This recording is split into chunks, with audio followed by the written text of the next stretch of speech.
मैं हूँ सुहासिनी भट्टाचार्य। एक ऐसी अनसुलझी कहानी जिसे आपको देखना चाहिए। वो वेस्ट बंगाल का इतिहास आपको देखना चाहिए, किस तरह से वहाँ पर हिंदू भाइयों के साथ, सनातनी कट्टर हिंदुओं के साथ वहाँ पर दुर्व्यवहार किया गया। वेस्ट बंगाल की बात कर रहा हूँ, जिसका ट्रेलर आप लोगों ने देखा होगा। अगर आपने नहीं देखा होगा तो एक बार जाइए इस ट्रेलर को देखिए, आपको पता चलेगा कि दी डायरी ऑफ वेस्ट बंगाल की वो कहानी, वो अनसुलझी कहानी, वो एक ऐसी स्टोरी जिसे हमेशा से ही पूरे देश से छिपाया गया। मात्र वहाँ की सरकार ही नहीं, वहाँ पर कुछ ऐसे जिहादी लोग होते थे जो लगातार हिंदू भाइयों पर, जो सेकुलरिज्म का लगातार पर्चा लेकर ढोते थे, उन पर जिहाद करते थे। उनकी हिंदुस्तान की आबादी का आधा हिस्सा होंगे। बेटी बहनों से खेल जाया करते थे। और साथ ही साथ यहाँ तक ही नहीं रुकता, वहाँ की सरकार किस तरह से राजनेता अपनी रोटी सेकते थे और बांग्लादेशी घुसपैठियों को मात्र 2000 रुपये में रोहिंग्या मुसलमानों को वहाँ की नागरिकता भी दे दिया करते थे।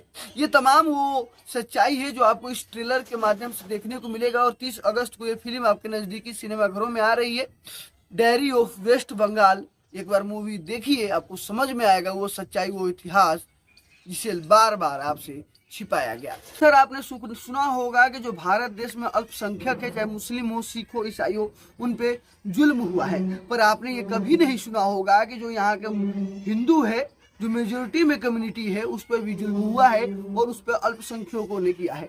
जहाँ पर इनकी आबादी ज़्यादा होती है, ये कट्टरपंथी वहाँ पर किस तरह से हिंदू भाइयों पर अत्याचार करते हैं, इस मूवी में आपको देखने को मिलेगा। इसमें इस तरह के नारे भी दिए गए हैं जो ये सच्चाई को दर्शाता है। और वेस्ट बंगाल की सच्चाई को दिखाने की कोशिश कर रहे थे, उसी समय इन पर FIR भी हो गया था और इनकी शूटिंग रुकवा भी दी गई थी। कई तरीके के पूछताछ करने के बावजूद ये फिल्म बड़ी मशक्कत के बाद शूट की गई है और आप सभी को एक बार ये मूवी देखनी चाहिए, the diary of West Bengal. ऐसी मूवी आपने कभी नहीं देखा होगा। इससे पहले द केरला स्टोरी देखा होगा, किस तरह से लव जिहाद किया जाता है, किस तरह से हिंदू लड़कियों को फंसाकर बच्चे पैदा करके उनको फंसा दिया जाता है, जिंदगी भर उनकी जिंदगी उलझ के रह जाती है।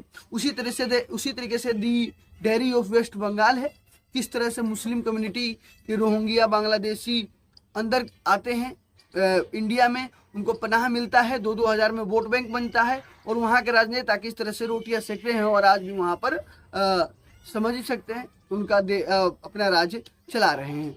पर वो सच्चाई को दर्शाता है। इस पे काफ़ी केस हुए, काफ़ी ज़्यादा मकसद के बाद ये मूवी तैयार हुई है, तो एक बार आपको देखनी चाहिए। वैसे मूवी को लेकर आपकी क्या राय है? ट्रेलर को देखकर क्या कहिएगा? The diary of West Bengal को लेकर क्या सोचते हैं, एक बार कमेंट कर जरूर बताइएगा।